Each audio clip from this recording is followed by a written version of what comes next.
Agora a gente vê, vamos ouvir agora Henrique Meirelles. Supremo Tribunal, presidente do Banco Central, Roberto Campos, todos os demais autoridades presentes e representantes ilustres aqui do setor privado. Gostaria também de fazer um cumprimento especial a quem está promovendo esse evento, organizou tudo isso aqui, né? O governador João Dória, o João Dória Neto, o Johnny, né? A Bia, que motivou todo esse pessoal para fazer isso, né, Bia? E o Furlan, realmente que organizaram esse evento, estão permitindo esse debate, organizando e dando condições a todos para conversar sobre algumas coisas fundamentais no momento certo.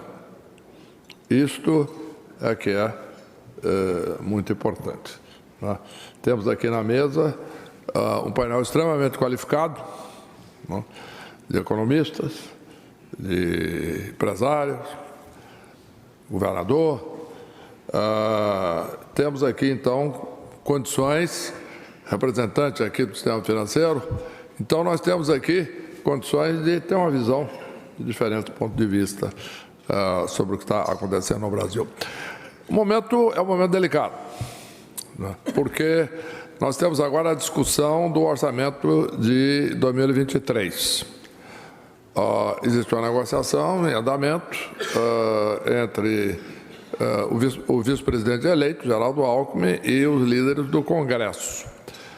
É muito importante nós levarmos em conta que nós estamos com um orçamento de 23 que não reflete as reais necessidades do país. Então, nós temos diversas distorções nesse orçamento de 23. Por exemplo, Roberto, nós temos no orçamento, né, você sabe, a previsão de uma inflação de 7%. Quando você prevê hoje que a inflação vai ser menor. Evidentemente, quando você inflaciona uma projeção de orçamento, você inflaciona a receita, porque a receita sobe junto com a inflação, tá? E se você coloca uma inflação maior do que a esperada, você está com a receita inflacionária. Não consta lá despesas que são absolutamente necessárias, óbvias e fundamentais, como a manutenção do Auxílio Brasil e R$600. Evidentemente que, no momento em que assume o novo governo, é absolutamente irrealista e impraticável se esperar que a família que está hoje vivendo com R$600, você chega para aquela família e diz, olha, daqui para frente, a partir de hoje, você vai baixar, você está consumindo demais, R$600 por mês, deve estar comendo muito, então você vai agora ter que ficar com seu orçamento a R$400 por... Não é possível, não é viável um negócio desse, tá certo? Então, o que que acontece? Temos aí um problema de orçamento, tem que ser ajustado isso, para começar. E vai para uma série de outras coisas, não só, portanto, nas premissas de base do orçamento, mas também para o que se projeta de despesas futuras. Então, esta é uma negociação complicada. Por quê? Porque tem que se fazer aquilo que o mercado chama de waiver, né, que eu chamo de excepcionalidade. Quer dizer, o que é uma excepcionalidade? É uma licença que o Congresso Nacional dá, através de uma emenda constitucional, para se gastar acima daquilo que está aprovado. Até aí, tudo bem, é absolutamente necessário. O que se precisa aqui olhar com atenção, com cuidado, é o fato de que a licença para gastar precisa ter limite, e um limite razoável. Licença para gastar não é algo, obviamente, sem limite. Então, está se discutindo aí esses números com o Congresso, etc., falando-se de diversos números, uma proposta inicial de 175, depois o Congresso, evidentemente, dentro do processo negocial, está baixando esse número. Então, tem um processo de convergência aí e chegaremos depois a um número qualquer. O grande problema que eu gostaria de introduzir aqui no debate, que não está sendo debatido no Brasil no momento, mas que eu acho que será necessário ser debatido em algum momento, e espero que não demore muito, é o que fazer depois. Isto é, não é simplesmente subir as despesas previstas e ficar quieto aí e só discutindo quanto se vai gastar mais e depois continuar exatamente dentro dessa linha e, eventualmente, adicionando mais coisa ainda em anos futuros. Nós temos que discutir uma coisa fundamental e eu me sinto confortável aqui porque eu aqui vejo, né, pessoas que lideraram e participaram do que foi a reforma administrativa de São Paulo, que eu acho que é um exemplo, tá certo? Por quê? Porque é o que se precisa fazer no governo federal agora, mesmo que não chame de reforma administrativa para não criar problema político, etc., isso e aquilo, mas nós temos que, por exemplo, fazer coisas que foram feitas em São Paulo com sucesso, né, e que teve um efeito extraordinário, que é, por exemplo, o fechamento de estatais que já perderam a finalidade de existir. Não tem mais necessidade. Então, você pode fechar essas estatais. Em São Paulo foram fechadas várias, né? Você tem também uma série de benefícios tributários que foram dados no passado que não se justifica naquela escala, naquela dimensão. Também foi feito um ajuste nisso. Existe um campo enorme para fazer isso também no governo federal. Eu vi, por exemplo, a lista atual de empresas estatais federais, tem cerca de umas 40, mas existe ali um bom número de empresas que já perderam a finalidade, não tem mais. Por exemplo, uma empresa lá, Merval, que está lá até hoje, com orçamento, com pessoal, etc., que é a empresa que foi constituída, presidente, para a construção do trem-bala. Né? Então, essas empresas precisam e devem ser fechadas, porque elas só elas só criam, evidente, foi criado lá pelo governo da Dilma, tá certo? Mas, então, o que acontece?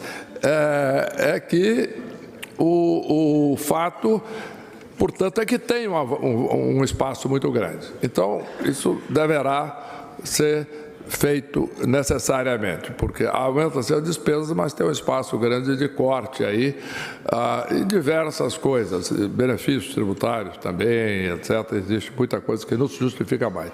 Mas é uma discussão difícil no Brasil. Você fala em benefício tributário, você já levanta, não, mas na Zona Franca de Manaus não vai se tocar. É evidente, nós não estamos falando da Zona Franca de Manaus.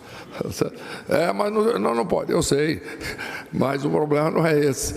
Então, existe muitos benefícios tributários que realmente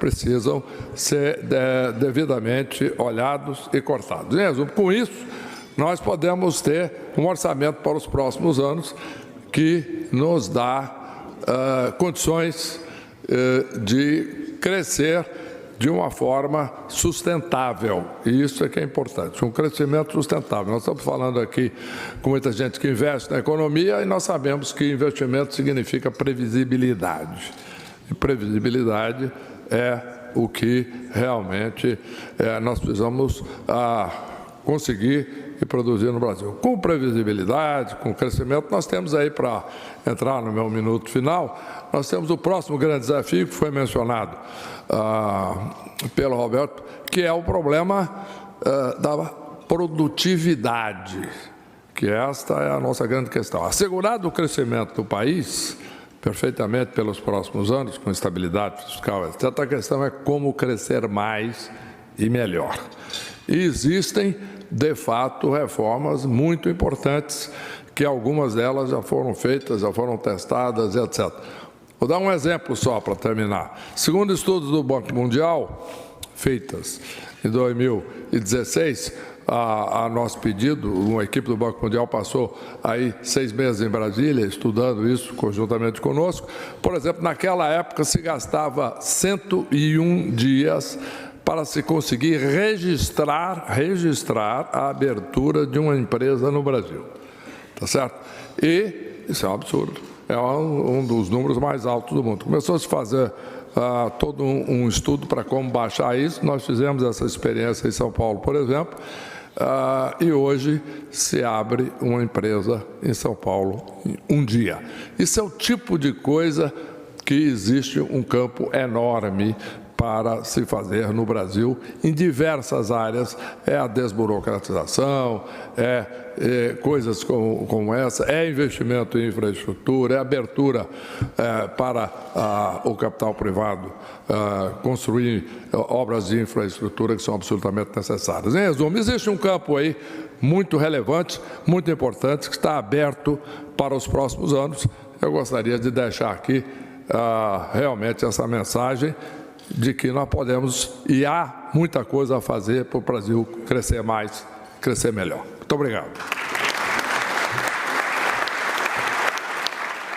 Temos aí, então, Henrique Meirelles, que, inclusive, já foi ministro da Fazenda 2016, 2018, presidente do Banco Central no primeiro governo Lula, 2003 e 2011. E a gente vê alguns pontos em comum, Kenzo, entre a fala do Henrique Meirelles e também a fala do Roberto Campos Neto. No caso do Henrique Meirelles, a gente está até vendo na tarde ali. O que ele disse de mais relevante, também de mais forte, foi uma declaração de orçamento de 2023 não reflete realidade. Ele também falou de excepcionalidade, que é uma coisa que a gente está falando muito aqui na CNN nessa questão de teto de gastos. Ele disse que licença para gastar acima do que está aprovado, uma excepcionalidade que ele acha que deve existir, mas que ele chama a atenção para um ponto, que licença para gastar precisa ter limite, que inclusive está se discutindo esses números no Congresso. Ele citou